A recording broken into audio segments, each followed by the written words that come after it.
compete, that oak or that hickory, which should be here. We're removing those so that it gets light and doesn't have the competition. And so that's a great thing to be doing through the wintertime, is saying, that's why marking our native trees and saying, oh, these are the ones that are most critical for filling the gaps. When there's light coming in, you're gonna have a lot more invasives. See all those invasive down there? We fill that gap, the trees suck up water, suck up nutrients, and suck up light. And then we can get to something that looks a little bit more healthy, serene, but it's also high value habitat for our native birds, wildlife, and critters. So it's kind of cool. So we're moving on all this. Here you can see we walked a long way, and you can see evidence of the group working all the way this way. That's a lot of work, right? Yeah. Pretty impressive. Long way to carry the weed wrench. I left it back there. Did you notice?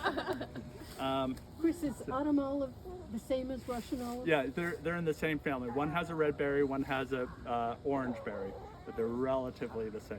And Chris, you keep it from making new berries by bringing it? By cutting it back hard so it can't go to flower then seed. Cool. So if I have it right next to a cedar, or there's some places where like, and then at some point you just get rid of it altogether. But it is one that is hard to eliminate altogether. But if you can keep any plant from going to seed, that's less work for you to do in the future, right? So that's why even just cutting down your biomass and having just little things sprout up, that's like half the battle. It's amazing. So Chris, where would you cut this particular? Well, this one I might take out altogether because there's nothing working with it. Okay. But if Right. you had to, if you had something next to it. If I had something next to it, I'd just take off these things and just, you'll see it'll sucker up down at the bottom. We have lots of them that sucker up down at the bottom. And then you say, well, time on task. What are the highest priorities? What are we gonna spend our time doing?